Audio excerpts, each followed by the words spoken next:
Ladies and gentlemen, the story you are about to hear is true. Only the names have been changed to protect the innocent. NBC brings you Dragnet.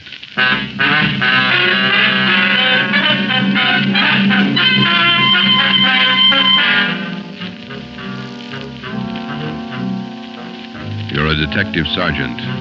You're assigned to robbery detail. There's a potential killer on the loose in your city. 18 women have been beaten and robbed by this man. The newspapers call him the Werewolf. Your job is to get him. Dragnet, the documented drama of an actual crime investigated and solved by the men who unrelentingly stand watch on the security of your home, your family, and your life. For the next 30 minutes, in cooperation with the Los Angeles Police Department, you will travel step by step on the side of the law through an actual case, from beginning to end, from crime to punishment. Dragnet is the story of your police force in action.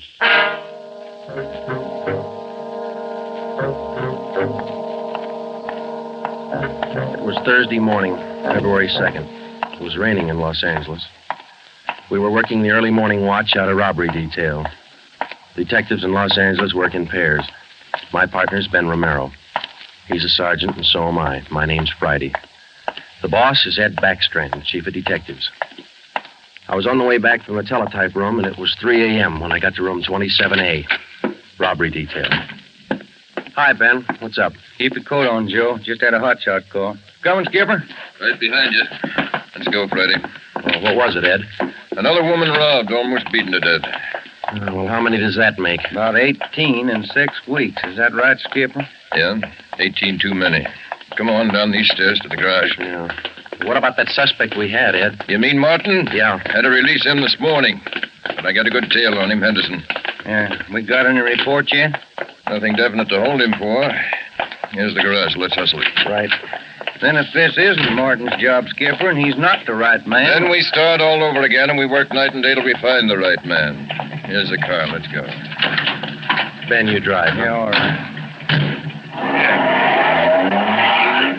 How do the victims describe this guy, Ed? Pretty sketchy.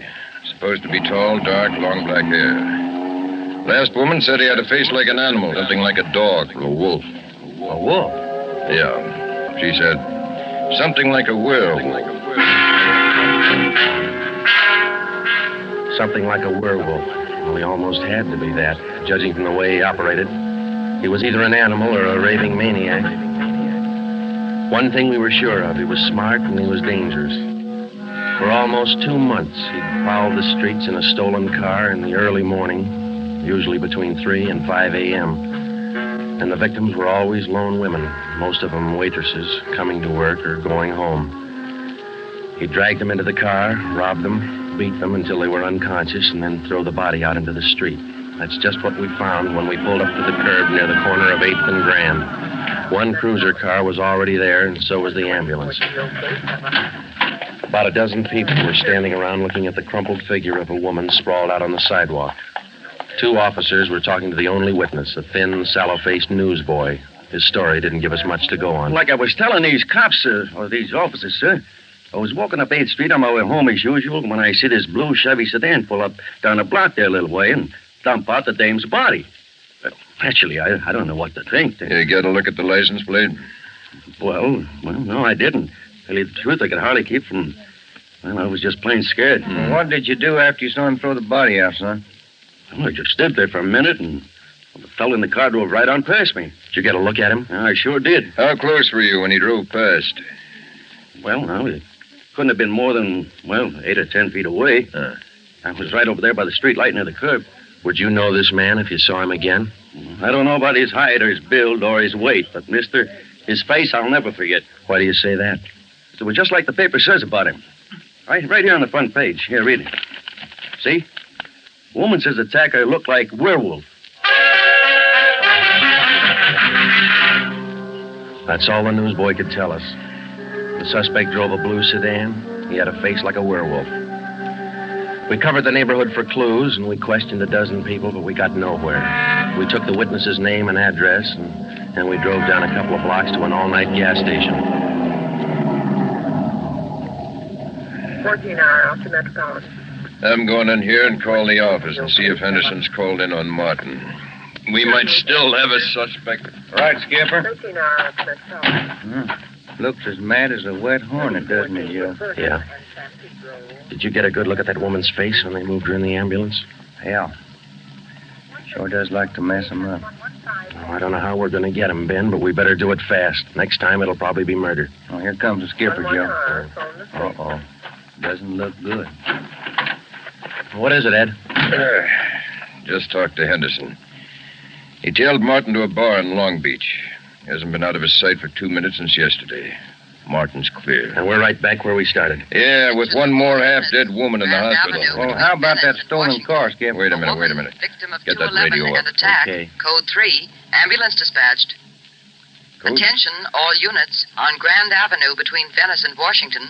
A woman, victim of robbery and attack. Code 3. Ambulance to task. Code 3, red light and siren. Come on, Friday, let's roll.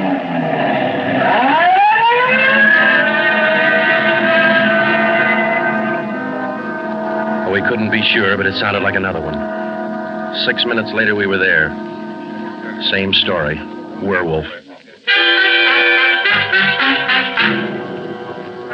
The next day, the chief ordered the number of cruiser cars doubled in the Central District. This was for the early morning watch with plainclothesmen to back them up.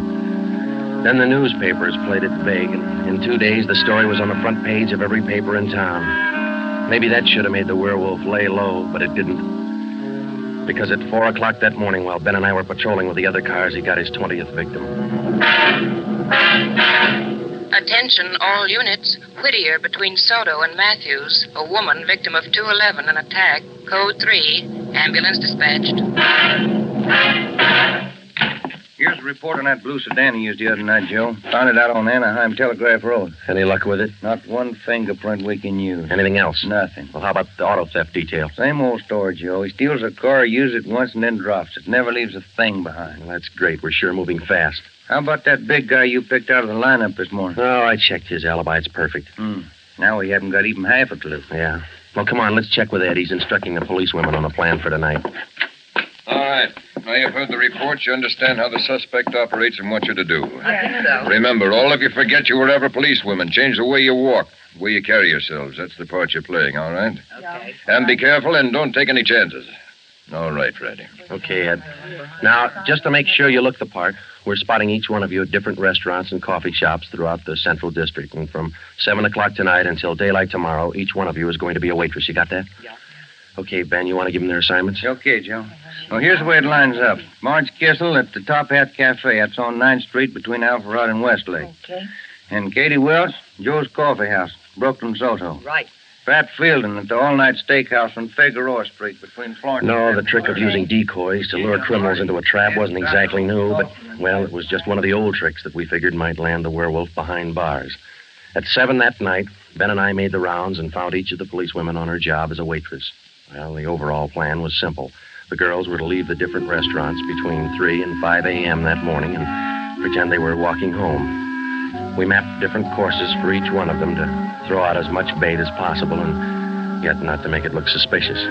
Each policewoman, from the time she left the restaurant and stepped out into the deserted streets, would be pretty much on her own. We had officers planted all along the way at designated intervals, but a big element of chance and danger was still there. All we could do was cross our fingers and hope. How much more time, Joe? Let me see. She's due in 2 minutes. Yeah. Waiting gets on your nerves. And it won't be long. This corner doorway's pretty good lookouts, boy. Yeah. Wait a minute. Listen. Who is it, Joe? Can you see? Get back. What is it? Wait a minute. It's Marge Kissel. There's a man following her, a big guy. If it's the werewolf, where's his car? I don't know. Maybe he changed his plans. Get back. Here they come.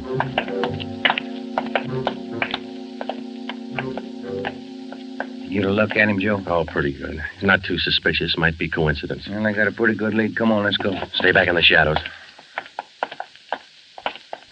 Hey, Joe. Hmm? So where'd the guy go to? I lost him. The little coffee shop up in the next corner, see? Take a look. Oh, yeah. He's opening the door. He's turning on the lights. Yeah. Looks like a false alarm, Joe. Well, let's check him anyway.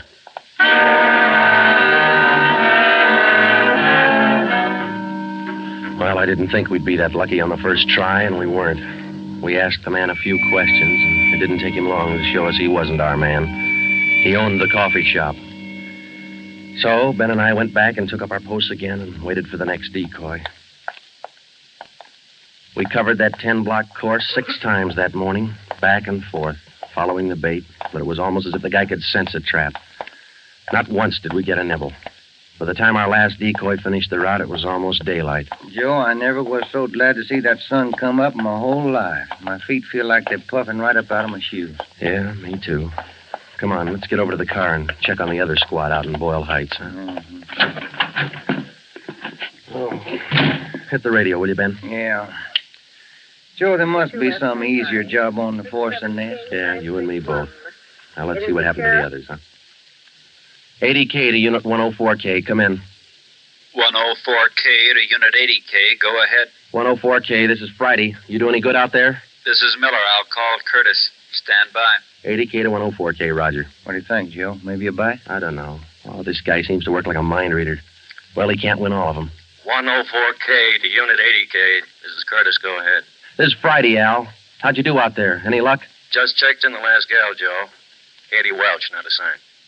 Okay, Al. Have the men check in. 80K clear. KGPL. Okay, let's go, Ben.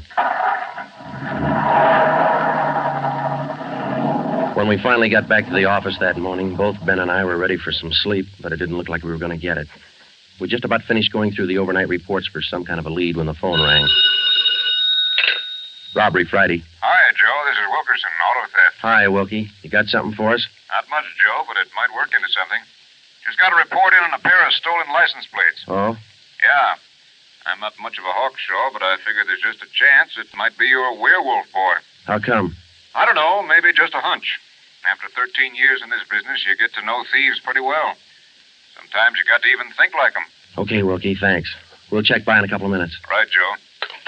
What do you have to say? Pair of license plates stolen last night. Wilkie's got a hunch it could have been our man. Well, might be an angle, Joe. If that werewolf guy'd hang on to one car long enough, we'd have a chance at him. Well, he's too smart for that. I don't know, Joe. Sooner or later, he's going to make a mistake. Yeah. Come on, let's check with Wilkie. Well, we checked with Wilkerson. We got the best piece of news we'd had in days.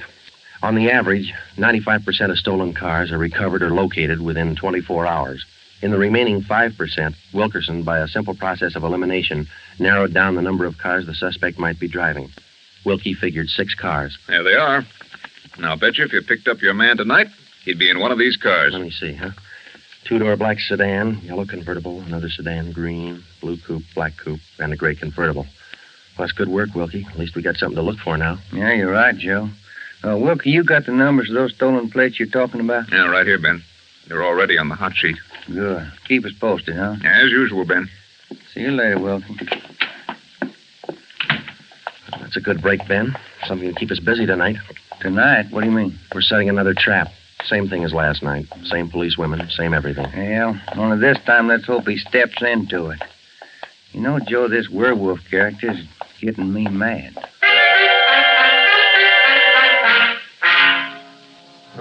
That night, we followed in our own footsteps. We planted the policewomen decoys in 3 separate districts, and a few minutes before 3 a.m., our squad of men took up their positions.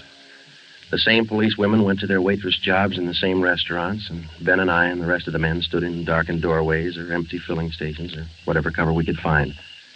And we waited and waited. What time is it, Joe? Let me look. 4:30. Thank you. Any sign, Joe? No, nothing yet. Come on, stay in the shadows. That's the way it went all through the early morning. The same plan over and over again until daylight. Ben and I'd check in at the station, go over the late stolen car reports with Wilkie, catch a few hours sleep at home, and then come back and do it all over again. The next night, and the next morning, the night after that, and the morning after that. 5 days later, Ben and I were ready to call it quits. I'll admit it, Joe, I can't figure it. The guy's either psychic or else he can smell a cop a mile away. Yeah, well, at least we got that stolen car angle left. Did you check with Wilkie yet this morning? I'll give him a call now. All right.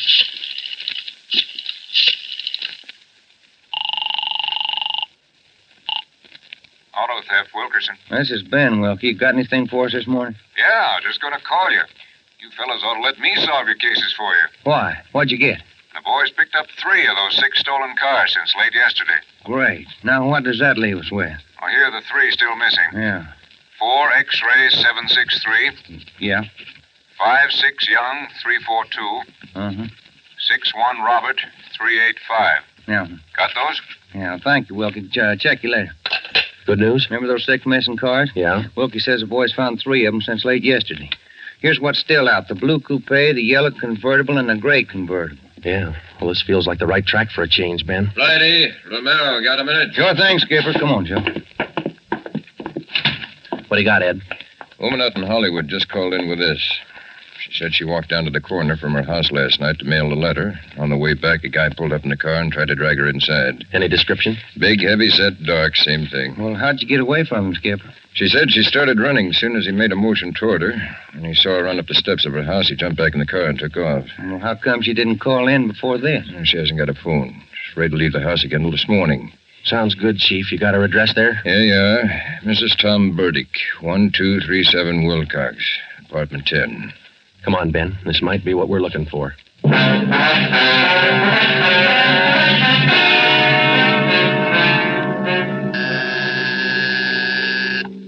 Who is it?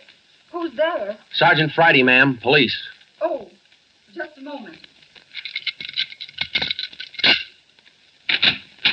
I'm Sergeant Romero, Miss Birdie. This is my partner, Sergeant Friday. We come out to check on your call about that little trouble last night. Oh, well, I don't know if I'm going to be much help to you. I was so frightened about all I could do was just run. Well, could you add anything to the man's description, Miss Burdick? I mean, other than what you told the chief on the phone? Well, now, honestly, I don't think I can.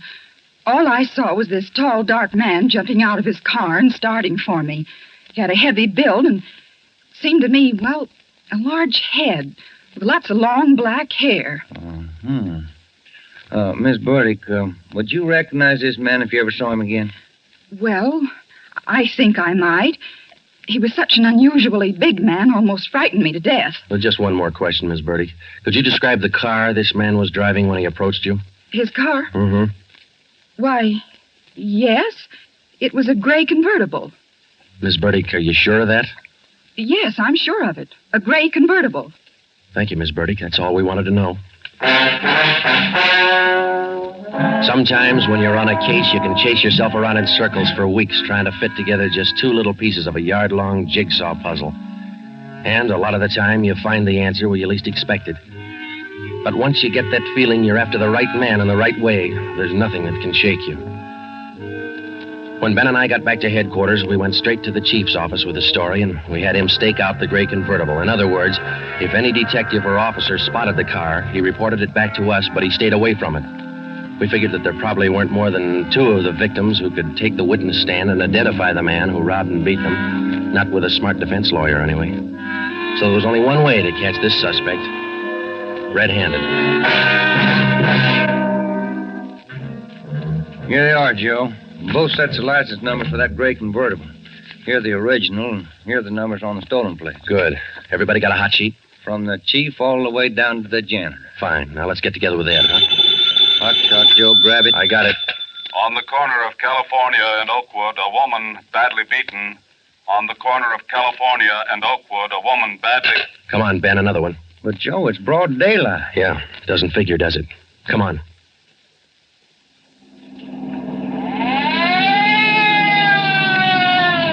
That vacant lot over there, Joe. 2 plainclothesmen and uniformed officers were keeping the crowd back. An ambulance was drawn up by the curb, but it was empty. When we got down to the rear of the lot, we found out why. They were waiting for the coroner. The woman was young, not much more than 30. Her body was half sprawled across the muddy ground, and her face was turned upward. It had been badly beaten. They figured it happened last night, Sergeant. Have the fingerprint men been notified? Yeah. How about the crime lab? Just called them. That's good. Now, let's keep everybody out of the area till they get here. All right, Sergeant. Who found the body? One of the kids in the neighborhood. The woman was dead when he found her. Did she live around here? About a half mile away. I hear she's got 3 kids. Or she had 3 kids. Uh-huh. You've seen enough, Ben? Yeah. Let's get on back to headquarters.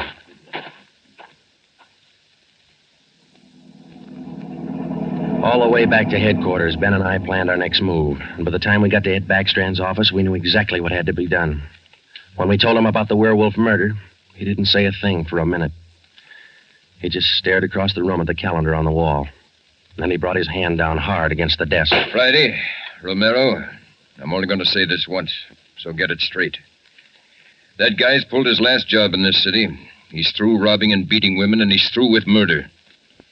I've given you time to track him down, and now I want him in. No stalls and no excuses. I want him. I don't care how many men you use, and I don't care how you get him, but get him. That's all. Ben and I worked all that afternoon, right through dinner, up until 8 o'clock. By that time, the overall plan was down on paper and already in action. It was one of the biggest things we'd ever tackled, and, well, we didn't know if it was going to work. We only knew it had to work. We had a squad of 65 cars to stretch out over 40 square miles of the city in one big dragnet. The blockade itself would be stationary most of the time, and working inside it would be 2 cars, 14 policewomen as decoys, with 2 plainclothesmen assigned to watch each policewoman. If and when the werewolf was sighted in the gray convertible, we'd automatically take over the police radio for the whole city, and Backstrand would direct the chase from headquarters. A little after 8, we had coffee and hamburgers, and we went to Ben's for a few hours. Ben tucked his kid in bed as usual, and then he laid down for a nap. I talked to his wife until I dozed off in the chair. At 11:30, she woke us up. I combed my hair, put on my coat. Cops' wives are like everybody else's. They worry. When we met Ed at headquarters, we did some last-minute checking on details with Backstrand for about a half an hour, and then we were all ready to go. By 5 minutes past 2, half the Dragnet crew pulled out of the police garage and scattered over the city to their places. By 2:35, the other half pulled out, and a few minutes later, Ben and I followed. At 3 minutes to 3 that morning, Backstrand took over communications and checked every car in the operation. It was a good start. Every man in his right place by the right time. The trap was set. All we needed now was to find our suspect, the werewolf, inside. Control 4 to Unit 80K. Control 4 to Unit 80K. 80K to Control 4. Go ahead. This is Backstrand, standing by. 80K, roger. Clear. KGPL. Okay, Ben. Now let's go find him. I got a hunch, Joe. Let's try the Wilshire district first. Sounds all right to me. Let's go.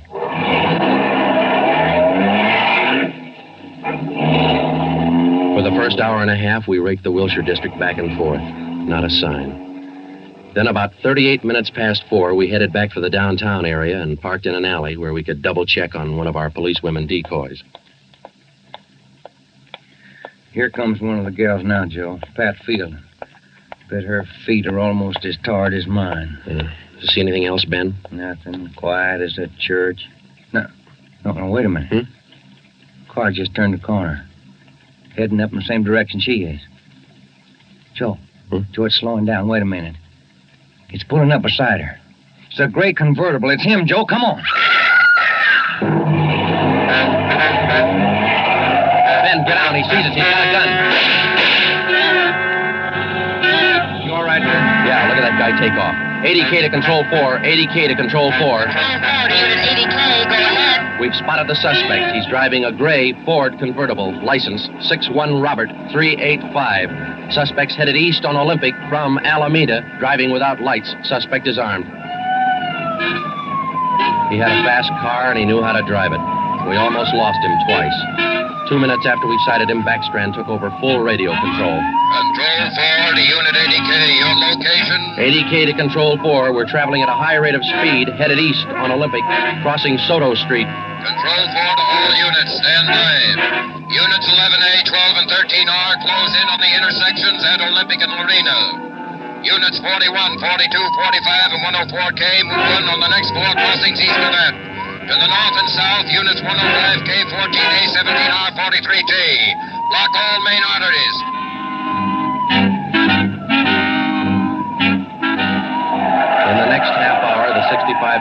the Dragnet had pulled in like a noose around a 5-mile area. Ben and I hoped it was just a matter of time. Unit 80K to Control 4. Control 4 to 80K, go ahead. He's headed north on Fresno Street, crossing Whittier Boulevard. Attention all units. 80K now pursuing suspect north on Fresno from Whittier Boulevard.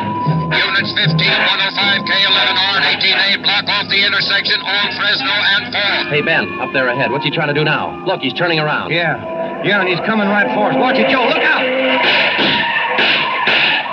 Pretty close. 80K to Control 4. Control 4 to 80K, go ahead. Exchanging shots with suspect. Watch it, Ben. Here he comes again. Sure likes to use that gun, doesn't he? Sure does. Hey, Joe, look. Look, he's turning east.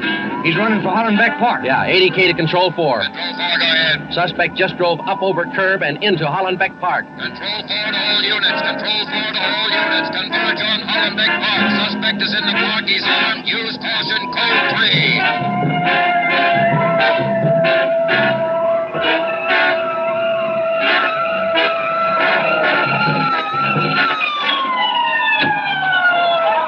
There he is, Ben. Watch it. Looks like a night baseball game with only headlights. Yeah, come on. Let's get him. Yeah. Never say die, huh, Joe? Joe, can you get a shot at him? Don't shoot! Don't shoot! I'll give up! Don't shoot! Then step out in the open and get your hands in the air. All right, I give up, but don't shoot! You're a brave killer. Yeah, come on. All right, you get your hands in the air. Come on, higher. Joe, look out. He's got a knife. I got him. Joe, those women were right. He does look like a werewolf. Yeah. You got your handcuffs? Yeah.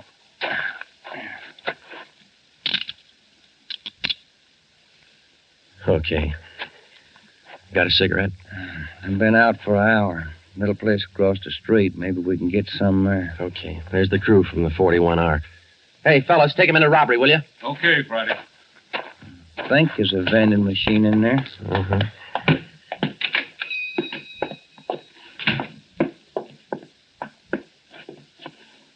Say, you got some change for the cigarette machine, mister? I think so.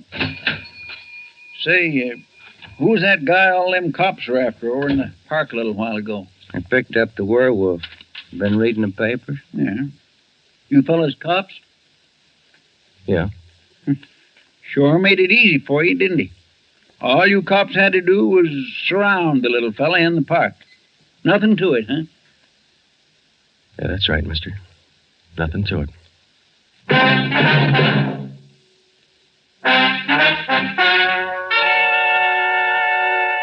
The story you have just heard was true. Only the names were changed to protect the innocent. Walter Barton, known as the Werewolf, was tried and convicted and is now serving a full life sentence at the state penitentiary.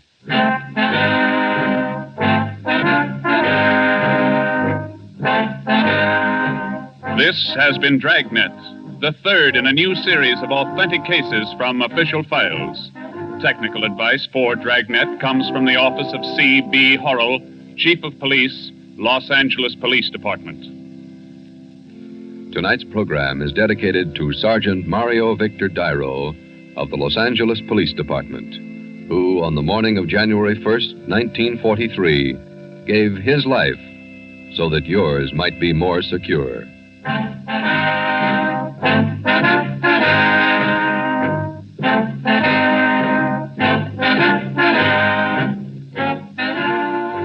Dragnet came to you from Los Angeles.